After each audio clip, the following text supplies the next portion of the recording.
Hello everyone, this is Dheeraj Suri and I welcome you all in Dheeraj Suri classes. So this class is for those students who are in Delhi University semester 2 economics honors. आपने अभी अभी economics semester 1 का exam दे दिया है, अब आप semester 2 में आ गए हैं। तो आज की इस क्लास में मैं आपको समझाने वाला हूँ कि एमएमई जो आपका इंटरमीडिएट मैथमेटिकल मेथड्स का सब्जेक्ट है, उस सब्जेक्ट में आपको क्या क्या पढ़ना है। आई विल डिस्कस कि हम अपनी कोचिंग में आपको क्या क्या ऑफर करने वाले हैं, इस सिलेबस का कंटेंट क्या है, क्या चीज़ें ज़्यादा ध्यान से पढ़नी है, किसको कम ध्यान से पढ़ना है। मगर मैं आगे जाऊँ उससे पहले एक बात आपके साथ शेयर करना चाहता हूँ। अभी एमएमई 1 का पेपर हुआ, इंट्रोडक्टरी मैथमेटिकल मेथड्स का, स्टैट्स का भी हुआ नहीं है, माइक्रो का भी हो गया। एमएमई के पेपर के बाद बहुत सारे बच्चों के मेरे पास रिस्पॉन्सेज हैं और बड़े मिक्स्ड रिस्पॉन्सेज हैं। कुछ बच्चों ने कहा कि सर पेपर बहुत अच्छा गया, एक दो क्वेश्चन बस ऐसे थे जो थोड़ा सा ट्रिकी लगे, अदरवाइज पेपर अच्छा गया। कुछ ने कहा पेपर सर एवरेज गया, थोड़ा अच्छा जा सकता था। लेकिन एक बड़ा जो तबका था, एक लार्ज ग्रुप स्टूडेंट्स का ऐसा था जिनका फीडबैक किया था सर पेपर बहुत मुश्किल था, बियॉन्ड माई एक्सपेक्टेशन, ऐसा पेपर था। तो अब जब मैं इन फीडबैक्स को एनालाइज करता हूं तो क्या पाता हूं, बच्चे कहां अटक रहे हैं। मैंने ऑब्जर्व किया कि स्टूडेंट्स जो हैं इकोनॉमिक एप्लीकेशंस जो थी उसको लेके कंफ्यूज हो गए। कुछ स्टूडेंट्स जो हैं डेरिवेशन के एक दो क्वेश्चन आए उसको लेके कंफ्यूज हो गए, और कुछ स्टूडेंट्स जो हैं उनको कुछ प्रॉब्लम्स बड़ी चैलेंजिंग लगी कि सर ये तो मेरे लेवल से ऊपर का एक लेवल का क्वेश्चन था, मैं हैंडल नहीं कर सकता इसको। अब देखिए, सबके पढ़ने के अपने अपने ऑब्जेक्टिव हैं। कोई बच्चा कह रहा है कि सर मैं पास होना चाहता हूं, I am okay with it, मेरा अगर 7 CGPA आता है I am okay, I am fine. कोई बच्चा कह रहा है नहीं सर मेरे को 8.5 से 9 तो ज़रूर चाहिए, क्योंकि मैं आगे जब जाऊंगा मास्टर्स करने तो इतना मुझे एटलीस्ट चाहिए।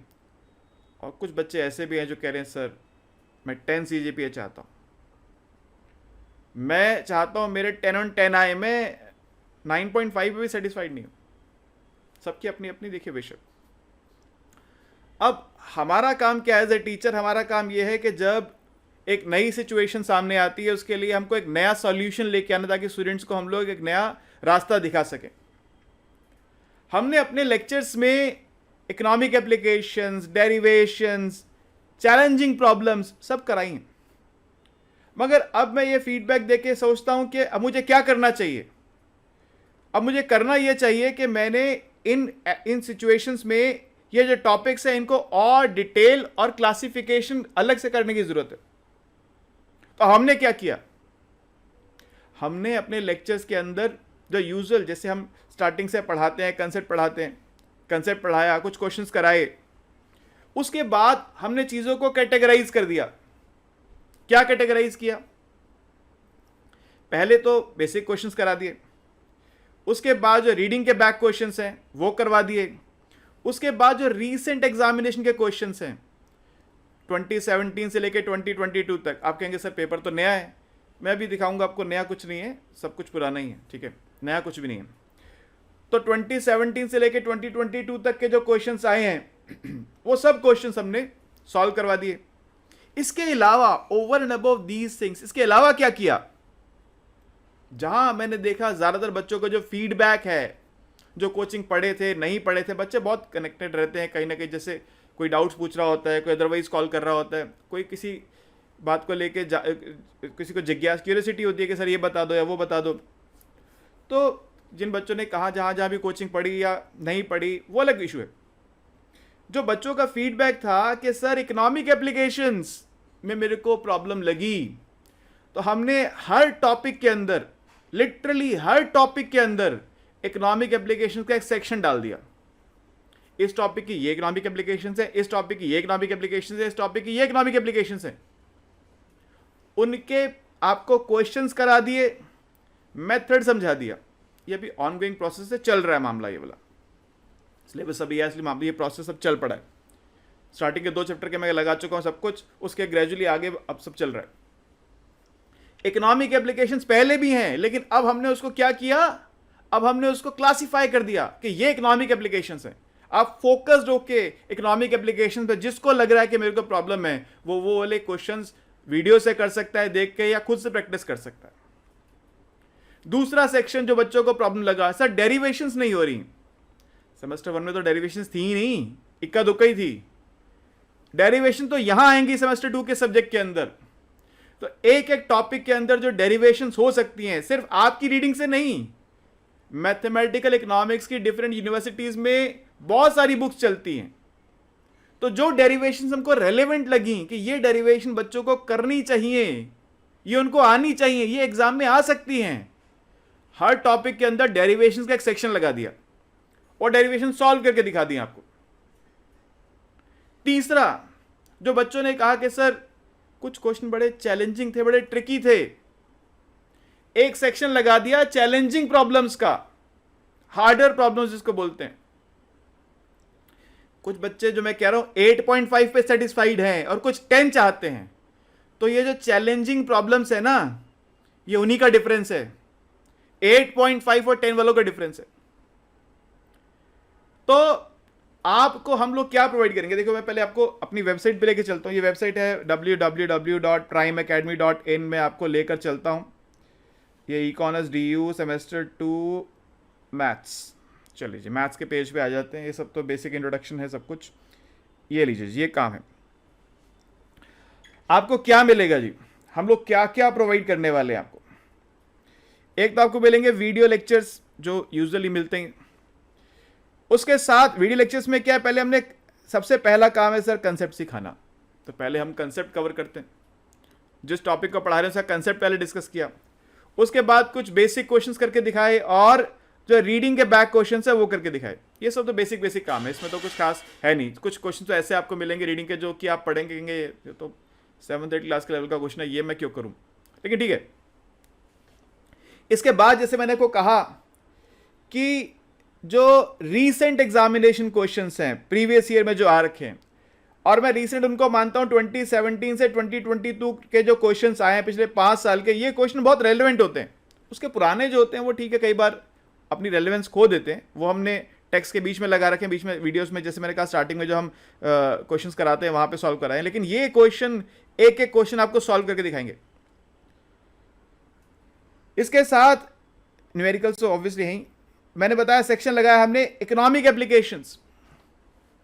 मैथ्स में बच्चों ने बोला सर इकोनॉमिक एप्लीकेशन, कुछ एक बच्चा भी बोलता है ना सर जब मेरा इकोनॉमिक एप्लीकेशन का क्वेश्चन गलत हो गया, तो लगती है बात मेरे को, क्यों गलत हो गया मेरा स्टूडेंट का पेपर, एक क्वेश्चन भी क्यों गलत करके आया ये। रास्ता ढूंढना है कि इसको रास्ता दिया जाए कि अगली बार ये गलती ना करे। वैसे इकोनॉमिक एप्लीकेशंस थी, लेकिन अब मैंने उसको क्लासिफाई कर दिया हर टॉपिक के अंदर। देखिए मैथ्स की बुक्स की ना धरती पे कमी नहीं है, मैथमेटिकल इकोनॉमिक्स की बुक्स एक ढूंढो 1001 मिलती हैं। अब ये आपके ऊपर है कि आप कितना मेहनत करना चाहते हैं। मैंने अपनी मेहनत करी है, मैंने आप क्वेश्चन लगा दिए हैं और करके दिखा दिए हैं वीडियोस के अंदर। अब ये स्टूडेंट के ऊपर है। कोई बच्चा कह रहा है नहीं सर मैं जब तक जितना अब तक हो गया उसी से मैं सेटिस्फाइड हूं, मेरे इतने नंबर आ जाएंगे मैं खुश हूं। कोई कह रहा नहीं सर मैं एक भी क्वेश्चन गलत करना नहीं चाहता हूं, इकोनॉमिक एप्लीकेशन करनी है, कराएंगे। हर टॉपिक के अंदर इकोनॉमिक एप्लीकेशन से आप कीजिए, जी भर के कीजिए, कम लगे बताना और डाल देंगे। अगर कोई बच्चे कहे नहीं सर और करनी है इस टॉपिक इकोनॉमिक एप्लीकेशन, मेरे पास भरमार है, ये किताबों की लाइब्रेरी ऐसे नहीं खोल रखी मैंने, और ये तो एक ही है, पीछे सामने देखो, यहां पे तो कैमरा नहीं घुमा सकता। जीवन में किताबें ही हैं हमारी पूंजी। क्वेश्चंस की कमी नहीं है, करने वाले थक जाएंगे। इकोनॉमिक एप्लीकेशंस एक एक टॉपिक के अंदर लगा दिए जबरदस्त। उसके बाद डेरिवेशंस, एक क्वेश्चन डेरिवेशन का आया था, वैसे हम डेरिवेशन काफी करा रखी है, मगर यहां पर सेमेस्टर 2 के अंदर डेरिवेशंस का बहुत बड़ा रोल है। बहुत सारी डेरिवेशंस यहां पे होती हैं, अभी सिलेबस दिखाऊंगा आपको। बहुत तरह की डेरिवेशंस जो आपको आनी चाहिए। हर टॉपिक में जहां जहां डेरिवेशन पॉसिबल है, जिस रिजल्ट की डेरिवेशन होनी चाहिए, वो डेरिवेशन आपके लिए हमने करके दिखा दी है।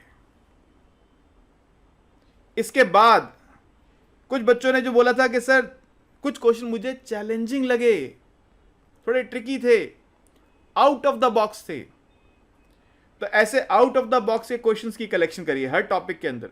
जो टॉपिक ये बहुत आसान है उसमें तो खैर क्या ही आउट ऑफ द बॉक्स होगा, लेकिन जो टॉपिक्स में थोड़ा सा भी दम है उसके out of the box question, challenging questions वो कलेक्ट किए और उन क्वेश्चंस की वीडियोस रिकॉर्डिंग, ये चल रहा है, ये प्रोसेस चल रही है। फर्स्ट 2 चैप्टर्स हो चुके हैं, इकोनॉमिक एप्लीकेशंस, डेरिवेशंस और चैलेंजिंग प्रॉब्लम्स, इसके वीडियोस रिकॉर्ड हो चुके हैं। इसके आगे का मामला चल रहा है, सिलेबस अभी भी आया है तो उसके ऊपर हम काम कर रहे हैं, डे इन डे आउट काम चल रहा है उसके ऊपर। तो आपको करना क्या है, देखो मैंने कहा बच्चों की अलग अलग कैटेगरी है, मैं सबको एक साथ नहीं मिलाना चाहता, हर कोई अपनी अपनी विश से पढ़ेगा। लेक्चर्स के अंदर आपको कैटेगरी मिलेगी, ये कंसेप्चुअल वीडियो है, ये प्रैक्टिस क्वेश्चंस हैं, ये इकोनॉमिक एप्लीकेशंस हैं, ये डेरिवेशन है, ये चैलेंजिंग प्रॉब्लम है। हर टॉपिक के अंदर आपको क्लासिफिकेशन मिल जाएगी। अब तक क्या था, हम इकट्ठा कराते रहे सब कुछ। इकोनॉमिक्स ऑनर्स का पेपर जो होता है ना, देखो आपकी जर्नी में फर्स्ट ईयर से लेकर थर्ड ईयर तक की जर्नी में, अब तक 4 साल की हो गई है, एक पेपर ऐसा आता है जो हिला देता है। एमएमई का पेपर आया, बहुत सारे बच्चे हिल गए, कुछ नहीं हिले। देखो कंसेप्चुअली जो स्ट्रांग होगा, अब हमको क्वेश्चन बच्चे देते हैं, सर ये कर दो तो हम कर देते हैं। बच्चा कहता है कैसे कर दिया सर आपने? भाई हमको कि भगवान ने भोलेनाथ ने स्पेशल आशीर्वाद देके नहीं भेजा हुआ। प्रैक्टिस प्रैक्टिस एंड प्रैक्टिस, इसी बात को सोचते हुए मैंने क्या किया, क्योंकि पहले क्वेश्चन लगे हुए लेकिन अब उसको अलग से क्लासिफाई कर दिया और क्वेश्चंस की क्वांटिटी को बढ़ा दिया। जो बच्चा कहता है मुझे 10 on 10 चाहिए, तो उसको 10 on 10 का मटेरियल हम दे रहे हैं, आपको 10 on 10 मिलेंगे। ये सारे क्वेश्चन जो हम दे रहे हैं आप कर लीजिए, जो वीडियोस में कराए समझ लीजिए, 10 on 10 आएगा आपको। ठीक है, हाँ आपकी भी मेहनत लगेगी सर, मेहनत आपकी भी लगेगी, मैंने भी मेहनत की है और अभी कर रहा हूं मेहनत, आपकी भी लगेगी। तो ये वीडियोस के अंदर हमने हर तरह के वैरायटी के क्वेश्चंस को एक्सप्लोर करके, अभी कंटेस्ट प्रोसेस चल रहा है मामला। कुछ बच्चे कहते हैं सर आप हार्ड कॉपी पीडीएफ की क्यों नहीं देते हो? भाई मैं आपके लिए क्वेश्चंस दिन रात छानता रहता हूं, किताबों को पढ़ता रहता हूं, क्वेश्चंस छानता रहता हूं कि ये क्वेश्चन मेरे स्टूडेंट्स को करना है। उस क्वेश्चन को पीडीएफ में लगाता हूं, बच्चों को बोलता हूं पीडीएफ अपडेट कर दिया, डाउनलोड कर लो नया वाला, और वो क्वेश्चंस वीडियो में भी ऐड करवा देता हूं। ये तो स्टडी का पार्ट हो गया। पीडीएफ आपको मिलेंगे। कोई बच्चा कोचिंग कोई पढ़ता है, कोई नहीं पढ़ता, वो अपनी अपनी चॉइस है। देखिए मैं किसी को ये नहीं कहता कि सबको कोचिंग पढ़नी चाहिए, वो आपकी इच्छा है कि आपको नीड है तो पढ़िए, नहीं नीड है मत पढ़िए, खुद से पढ़ लीजिए। आप कहते हैं सर आपने जो मटेरियल बनाया है ना, बस ये मटेरियल दे दो मेरे को, मेरा काम हो जाएगा, मुझे वीडियो नहीं चाहिए, मटेरियल दे दो, ले लो भाई पीडीएफ फ्री में, पैसे देने की जरूरत नहीं है पीडीएफ के लिए। ये व्हाट्सएप नंबर नीचे है ना मेरा, व्हाट्सएप कर दो, अपना नाम लिख दो, कॉलेज लिख दो कि सर मेरा नाम ये है, मैं इस कॉलेज में पढ़ता हूं या पढ़ती हूं, मेरे को आपका जो मटेरियल है पीडीएफ मैक्रो का, स्टैट्स का, मैथ्स का दे दो, दे देंगे। व्हाट्सएप पे आपको पीडीएफ ट्रांसफर हो जाएगा, आप उसको डाउनलोड कर लेना, पढ़ लेना। समझ गए? इसके अलावा जो बच्चे हमारे पास एनरोल्ड हैं, वीडियो से मिलेंगे, पीडीएफ मिलेगा, उसके अलावा क्या मिलेगा? उसके अलावा जब पढ़ेंगे आप तो आपकी क्वेरीज आएंगी। जो बच्चा क्वेरी नहीं पूछता है वो पढ़ता नहीं है, मैं ऐसा मानता हूं। जो क्वेरी नहीं पूछता है, इसकी कोई क्वेरी नहीं है, जो कुछ पूछना ही नहीं चाहता, उसने कुछ नहीं पढ़ा है। एग्जाम वाले दिन क्वेरी क्वेरी नहीं होती। स्टडी एक कंटिन्यूअस प्रोसेस है, याद रखना। डे 1 से लेकर एग्जाम वाले डे तक रोजाना कुछ ना कुछ पढ़ना होता है। मैं डेली पढ़ता हूं सर, मैं डेली पढ़ता हूं। 1996 से मैं डीयू के स्टूडेंट्स को पढ़ा रहा हूं यहां पे, आज मैं डेली पढ़ता हूं। तो आप तो भी पढ़ रहे हो, अभी स्टडी की शुरुआत में हो, तो आपको डेली पढ़ना है। एक रूटीन बनाना है कि डेली इतना समय पढ़ने में लगाना ही है, और पढ़ेंगे तो क्वेरी आएगी ही, और क्वेरी आएगी तो हम लोग डाउट सेशन कंडक्ट करते हैं। आइए ज्वाइन कीजिए, पूछिए, एक एक क्वेश्चन पूछिए, 1 पूछिए, 10 पूछिए, 100 पूछिए, 1000 पूछिए, आपकी क्वेरीज खत्म हो जाएंगी, मैं रुकूंगा नहीं। जब बच्चे कह रहे थे सर खत्म, और नहीं पूछना है, बस और कुछ नहीं पूछना है, खत्म होगी क्वेरी, तब हम क्लास को बंद करते हैं। डाउट सेशन हो गया। अब इसके बाद आप आपस में कम्युनिटी बना के डिस्कस कर सकते हैं। वेबसाइट पे डिस्कशन फॉरम है, वो आपके अकाउंट के अंदर लिंक होता है, वहाँ पे आप कम्युनिटी बनाकर आपस में दूसरे स्टूडेंट्स के साथ आप कुछ क्वेश्चन पोस्ट कीजिए, दूसरा आंसर करेगा, दूसरा पोस्ट करेगा, आप आंसर कीजिए, वो कर सकते हैं। व्हाट्सएप पे लोग करते हैं, खैर हमारी वेबसाइट पर फैसिलिटी आप कर सकते हैं। इसके अलावा हम मॉक टेस्ट की फैसिलिटी वेबसाइट पे प्रोवाइड करते हैं। मॉक टेस्ट में क्या है सर? मॉक टेस्ट में ऑनलाइन सिस्टम है, तो इसमें क्या होता है कि हम एमसीक्यू पूछते हैं। सब्जेक्टिव टेस्ट कैसे लेते हैं वो बताता हूं अभी आपको। मैं एमसीक्यू का बड़ा पक्षधर हूं, बहुत फेवर करता हूं एमसीक्यू को। आपको अपनी नॉलेज टेस्ट करनी है तो एमसीक्यू ज्यादा से ज्यादा देने चाहिए। क्यों? एमसीक्यू में कंसेप्चुअल क्लैरिटी आपको कितनी है पता चल जाती है। सब्जेक्टिव में तो क्या होता है ना, आपको 10 लाइन का आंसर देना था, 10 में से 8 सही है, 2 गलत होगी, ठीक है, आपको नंबर मिल गया, आप सही हो गए। एमसीक्यू में एक क्वेश्चन के 4 ऑप्शन है, 1 सही 3 गलत। आपको सही बात पता है कि नहीं पता वही मालूम चलती है, क्योंकि वो आंसर्स मिलते जुलते होते हैं उनके। आपकी कंसेप्चुअल क्लैरिटी कितनी है वो एमसीक्यू में मालूम होती है। तो ज्यादा से ज्यादा एमसीक्यू देना चाहिए। और जो बच्चे एमसीक्यू के बाद या एमसीक्यू नहीं देना चाहते, सर मेरे पेपर सब्जेक्टिव में एमसीक्यू नहीं देना चाहता, मैं सब्जेक्टिव टेस्ट देना चाहता हूं, बच्चा व्हाट्सएप लिखता है, सर मैं ये चैप्टर तैयार कर चुका हूं, मेरे को इसका टेस्ट देना है, डेट बता भाई, सर इस डेट पे देना चाहता हूं। हमारे पास तो टेस्ट की फेहरिस्त बनी पड़ी है। एक टेस्ट बनाया, उसको मेल कर दिया, लो जी आपको मेल कर दिया, आप मेल आईडी चेक करो, आंसर करो, इसको भेज दो, मेल कर दो हमारे को। बच्चा टेस्ट सॉल्व करके मेल करता है, मैं चेक करता हूं, पर्सनली मैं चेक करता हूं एक एक टेस्ट को, उस पर रिमार्क्स लिखता हूं अपने कि ये तूने सही करा, शाबाश, इसको इंप्रूव कर, और ये जो है आंसर इसको कचरे के डब्बे में फेंक दे, नया आंसर ये है, ऐसे लिखना चाहिए, ये करना चाहिए। ये 3 तरह के रिमार्क्स बच्चों को लिख के देता हूं। वो आपकी मर्जी है सर, आप टेस्ट देना चाहते हैं या नहीं देना चाहते। कोई आपसे जबरदस्ती टेस्ट ले नहीं सकता है, मैं मानता हूं ऐसा, ठीक है। जो बच्चे टेस्ट देना चाहते हैं वो रेगुलरली टेस्ट देते हैं। हर हफ्ते बच्चे मेल करते हैं, मैसेज करते हैं, सर मेरा टेस्ट ले लो, चैप्टर हो गया, हम उसको टेस्ट बना के देते हैं। बच्चा टेस्ट करके, अब वो कितनी ईमानदारी से कर रहा है, वो हम जो टेस्ट देने का इच्छुक है, ये मानने वाली बात है कि वो चीटिंग करके नहीं देगा, वरना टेस्ट ही क्यों देता। भले ही घर बैठ के दे रहा, चीटिंग करके नहीं देगा, वरना टेस्ट क्यों देता। मेरे से नंबर पाके उसको क्या मिल जाने वाला है। मेरे को बच्चा टेस्ट इसलिए देता है कि वही ये जानना चाहता है कि मैं क्वेश्चन कर भी पा रहा हूं या नहीं कर पा रहा हूं, और कर पा रहा हूं तो मैं कोई गलती तो नहीं कर रहा। बच्चा घर आके बोलता है पेपर कैसा हुआ, अरे बहुत बढ़िया पेपर हुआ, नंबर कैसे आए, 7 out of 10, पेपर तो बहुत बढ़िया हुआ था भाई तेरा, नंबर इतने कम क्यों आ गए। तो आप कहीं अपनी आंसर राइटिंग में गलती तो नहीं कर रहे, उसको कौन सुधारेगा, ये टेस्ट सुधारेंगे उसको। आप चैप्टर कंप्लीट कीजिए, टेस्ट दीजिए, और मैं आपको यकीन दिलाता हूं, मेरी हैंडराइटिंग पहचान लीजिए, देखिए मैं लिख के दिखाता हूं, मेरी हैंडराइटिंग बच्चे वैसे पहचानते हैं। कई बोलते सर आप डॉक्टर की तरह लिखते हो, मैं डॉक्टर नहीं हूं भाई, हैंडराइटिंग जैसी है, ठीक है। वो नोट जो बच्चे वीडियो पढ़ते हैं उनको पता है हैंडराइटिंग कैसी।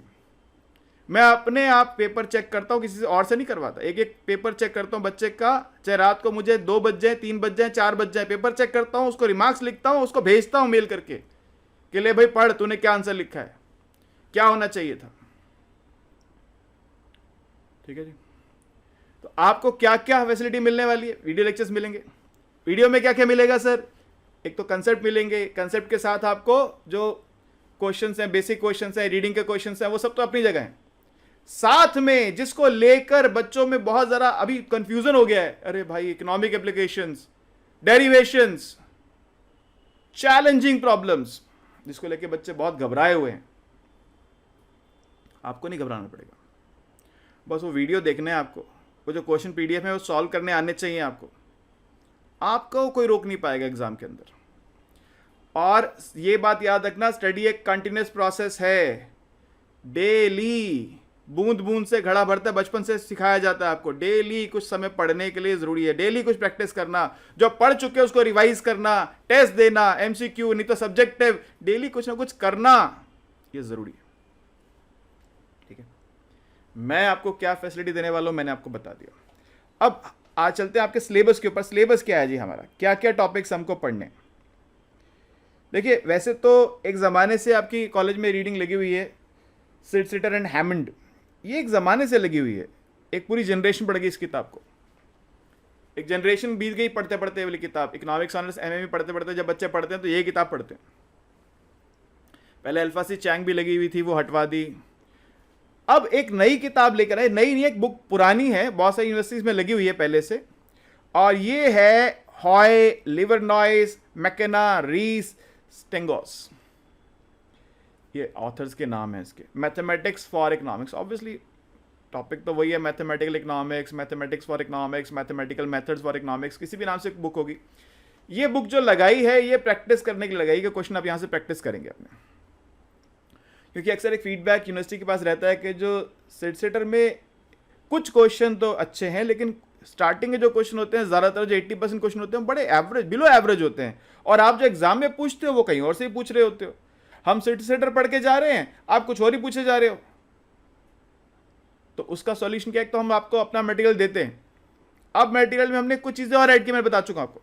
तो ये 2 रीडिंग्स हैं, ये दोनों बुक्स जो हैं आप कॉलेज में जाके खरीद सकते हैं। इनके पीडीएफ भी नेट पे अवेलेबल हैं, दोनों के पीडीएफ अवेलेबल, आप डाउनलोड कर सकते हैं आप चाहें तो।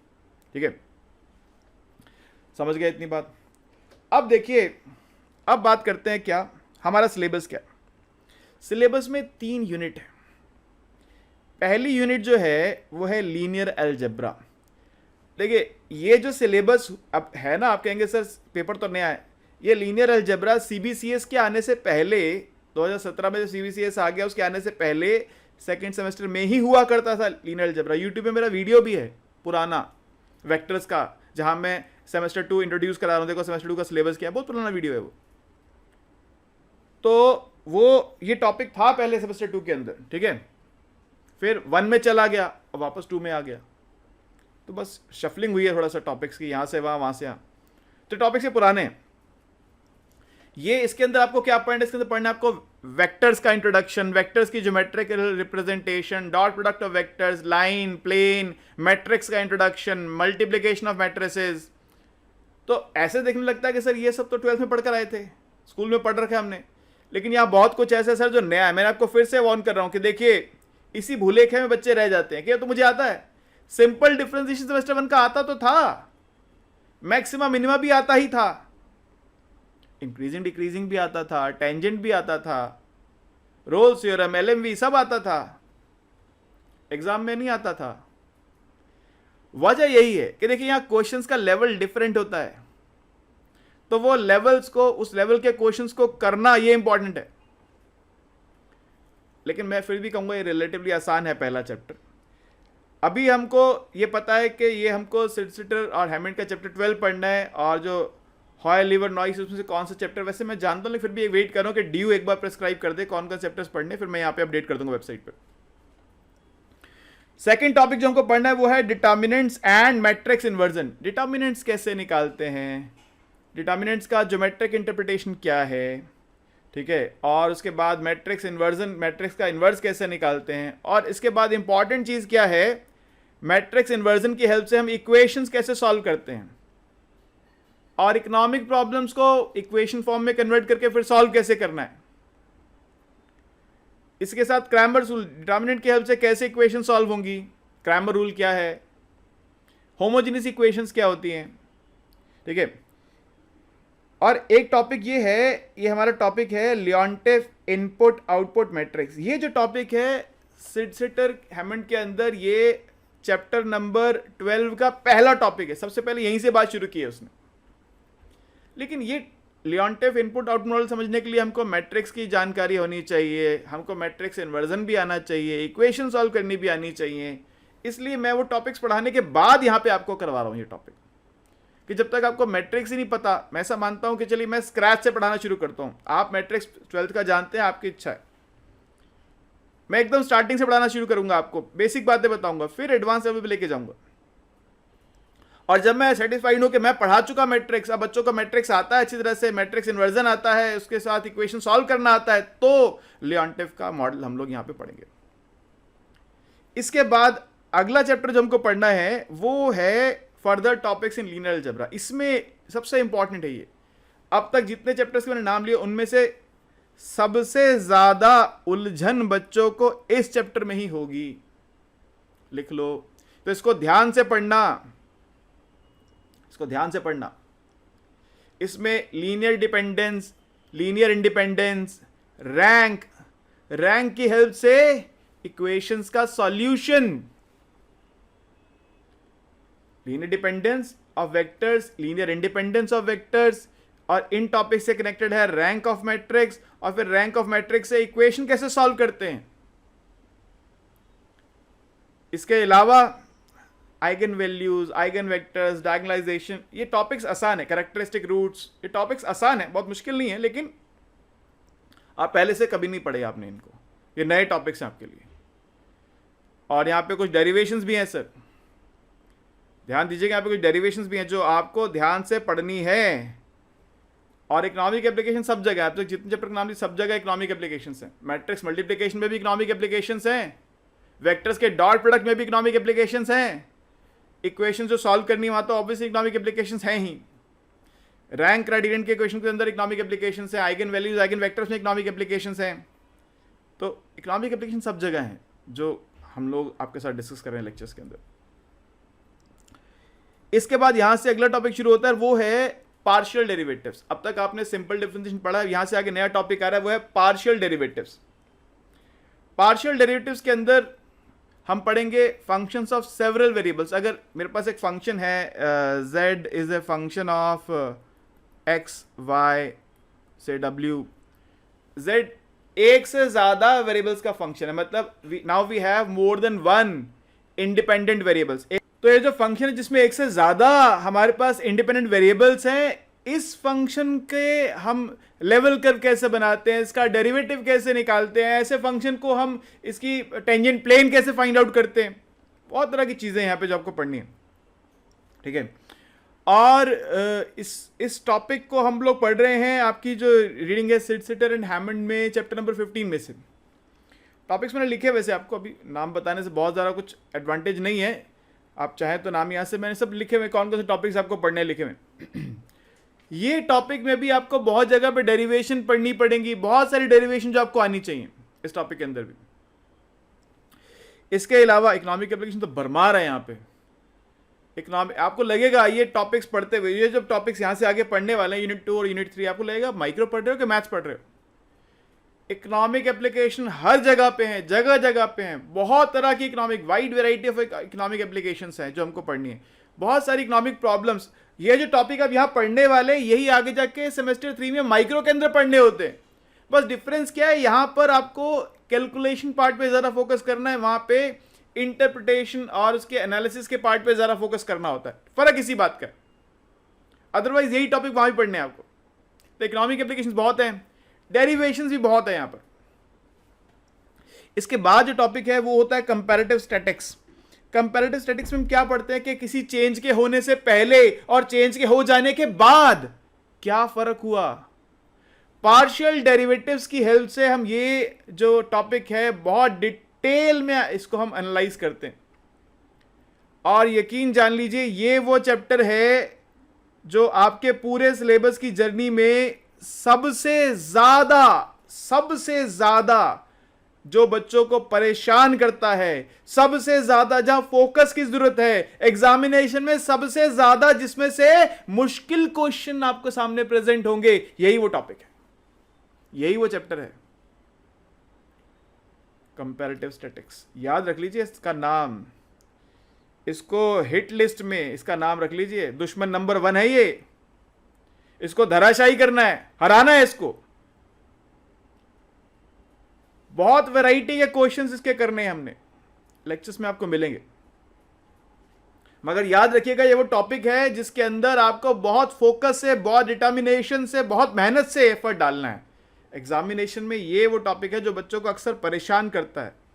अब डिटेल में मैं जाऊंगा, आपने नाम सुने नहीं, होमोजेनियस फंक्शन क्या होते हैं, होमोथेटिक फंक्शन क्या होते हैं, ठीक है, यूलर्स थ्योरम किसको बोलते हैं, लीनियर अप्रॉक्सीमेशन वगैरह बहुत सारे, डायरेक्शनल डेरिवेटिव्स, बहुत तरह के टॉपिक्स हैं, chain rule, generalise chain rule, बहुत टॉपिक्स हैं इसके अंदर।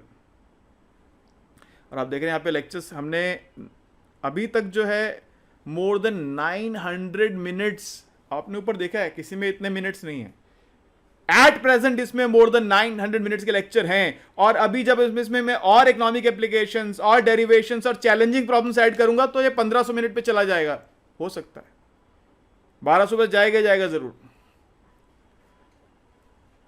देखिए मैं अपना पूरा एफर्ट डालूंगा,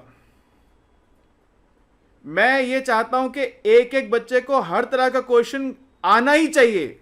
अब वो आपके ऊपर है, आप उसमें से कितना लेना चाहते हैं, आप क्या क्या चाहते हैं लेना, वो आपके ऊपर है। टॉपिक मुश्किल है, याद रखना, चैलेंजिंग है ये टॉपिक, इसमें डेरिवेशंस, इकोनॉमिक एप्लीकेशंस, तरह तरह के क्वेश्चंस, बहुत टिपिकल ऐसे क्वेश्चन होते हैं इसके अंदर जो बड़ी लंबी कैलकुलेशन चलती जाएंगी, 2 पेज में क्वेश्चन सॉल्व हो रहा है, उसमें कैलकुलेशन एरर होने का चांस होता है, थोड़ा फोकस की जरूरत पड़ेगी आपको। ऐसे क्वेश्चन भी है इसके अंदर। अदरवाइज क्वेश्चन कई बार ऐसे होते हैं जो सिंपल होते हैं, लेकिन कैलकुलेशन की सीरीज चलती है पूरी, और उसके बाद एक एंड रिजल्ट पे पहुंचते हैं, तो ध्यान से पढ़ना पड़ेगा। इसके बाद आता है हमारे पास थर्ड यूनिट, और ये लास्ट यूनिट है। इसके अंदर पढ़ना है हमको मल्टीवेरिएट ऑप्टिमाइजेशन, मैक्सिमा मिनिमा पढ़ते हैं आप लोग। वहां पे आपने सिंगल वेरिएबल का पढ़ा था, अब मोर देन वन वेरिएबल में अगर फंक्शन है तो उसका मैक्सिमा मिनिमा कैसे निकालेंगे। जैसे एक प्रोडक्शन फंक्शन है, उसमें हम लेबर भी यूज कर रहे हैं, कैपिटल भी यूज कर रहे हैं, तो कितनी लेबर यूज करूं, कितना कैपिटल यूज करूं कि मेरा प्रॉफिट मैक्सिमम हो जाए या मेरी कॉस्ट मिनिमम हो जाए। फंक्शन का कर्वेचर कनकेव है, कॉन्वेक्स है, क्वासी कनकेव है, क्वासी कन्वेक्स है, जेनसेंस इनइक्वालिटी का नया टॉपिक है। ओ बच्चे बहुत डरते हैं इससे भी, मुश्किल टॉपिक्स हैं, डरने वाली बात नहीं है। मैं क्या बता रहा हूं आपको, फोकस करना इनके ऊपर। मैं ये नहीं कह रहा कि ये आउट ऑफ द कुछ वर्ल्ड की चीजें हैं, दुनिया से बाहर, दूसरी दुनिया से आई हैं, मंगल ग्रह से आ गए यहां पर, ऐसा कुछ नहीं है। पर्पस क्या है बताने का आपको, पर्पस ये है कि ये वो टॉपिक्स है जिस पे आपको समय लगाना है, जिनके साथ आपको क्वेश्चन की जबरदस्त प्रैक्टिस करनी है, रिग्रेस प्रैक्टिस करनी है, और बार बार इनको रिविजिट करना है, रिवाइज करना है एग्जामिनेशन में, अगर आप एक्सेल करना चाहते हैं तो। अभी बहुत सारे टॉपिक्स पे बहुत सारे नाम लूंगा, फायदा नहीं लिख के दिया यहाँ पे, आपको बहुत नाम लेने का फायदा नहीं, अभी टॉपिक्स पढ़े नहीं हुए आपने। और एक लास्ट चैप्टर आता है हमारे पास, वो है मल्टीवेरिएट ऑप्टिमाइजेशन। यानी आप ये है तो मैक्सिमा मिनिमा ही, मगर अगर कोई कंस्ट्रेंट है, अगर कोई कंडीशन रिस्ट्रिक्शन लगी हुई है, तो कैसे करेंगे। Maxima minima under constraints, under restrictions, तो आप एक रिस्ट्रिक्शन है या दो है या दो से ज्यादा है, तो उसमें कैसे आप करेंगे, कैसे मैक्सिमम करेंगे, उसको हम यूज करते हैं यहां पे लेग्रांजेस मल्टीप्लायर मेथड। क्वेश्चन मुश्किल नहीं होते, लेकिन कैलकुलेशंस बहुत बड़ी होती हैं।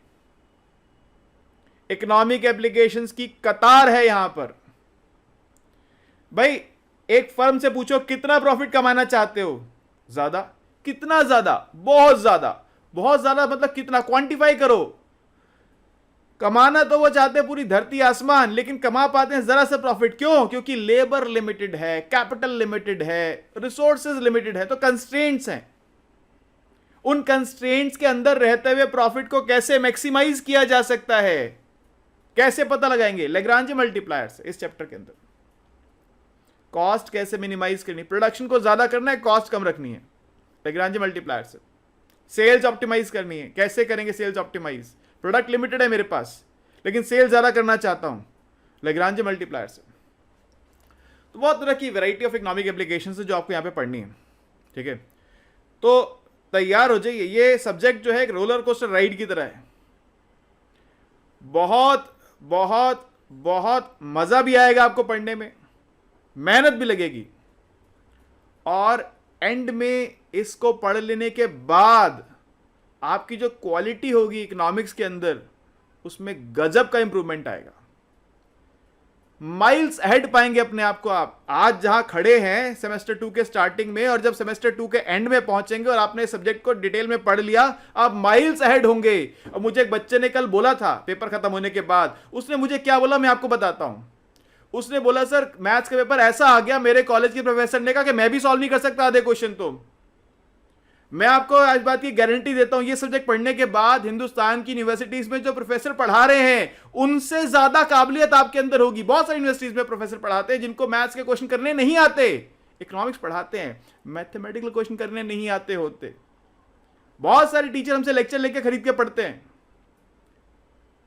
आप ये सब्जेक्ट पढ़ लेने के बाद, इसके क्वेश्चंस करने के बाद अपनी क्वालिटी के अंदर एक बहुत बड़ा इंप्रूवमेंट फील करेंगे। इकोनॉमिक एप्लीकेशंस की सॉल्व करने का आपका जो नज़रिया है वो बदल जाएगा। मैं पूरी कोशिश करने वाला हूं, पूरी ईमानदारी से पूरी कोशिश करने वाला हूं कि आपको हर वैरायटी का क्वेश्चन क्लास के अंदर करवा दूं। अब आपके ऊपर आप क्या करना चाहते हैं। ठीक है जी। सिलेबस आपके सामने, वेबसाइट आपको पता है primeacademy.in हमारी वेबसाइट है। वेबसाइट पे जाइए, आपको सिलेबस देखना, वहां जाके देख सकते हैं। रीडिंग्स का नाम मैंने आपको बता दिया, हम क्या देने वाले हैं वो भी बता दिया। ठीक है, अब मेरी तरफ से यहां पे बात खत्म हो गई। आपके मन में कोई बात है, आप कुछ पूछना चाहते हैं, नीचे व्हाट्सएप नंबर है, व्हाट्सएप करके पूछ सकते हैं, कॉल करके पूछ सकते हैं। ठीक है जी। और किसी तरह का भी कोई आपके मन में क्वेरी है, कोई दुविधा है, कोई बात आपको समझ नहीं आई, कुछ पूछना चाहते हैं, जानना चाहते हैं, सिलेबस को लेकर कंफ्यूजन है, जो पेपर अभी हुआ उसको लेकर कुछ कंफ्यूजन है, मेरे पास, अब मैं बता नहीं सकता, बहुत वैरायटी के बच्चों के जो है जो रिस्पॉन्सेज आ रखे हैं, बड़े मजेदार रिस्पॉन्स है कुछ बच्चों के। तो आपके मन में कोई बात है तो घबराइए नहीं, पूछिए, आंसर कर दूंगा मैं आपको। आपको जो पूछना है पूछ लीजिए, किसी तरह की बात भी आप जानना चाहते हैं पूछ लीजिए, व्हाट्सएप नंबर है, व्हाट्सएप कर लीजिए, कॉल कर लीजिए, पूछ लीजिए, बता दूंगा। ठीक है, सिलेबस समझा दिया, हम आपको क्या देने वाले हैं वो बता दिया। ठीक है, चलिए ओके। अब जो बच्चे ज्वाइन करना चाहते हैं या किसी तरह की कोई बात पूछना चाहते हैं, व्हाट्सएप कीजिए, कॉल कीजिए। ठीक है जी, okay, good bye, take care.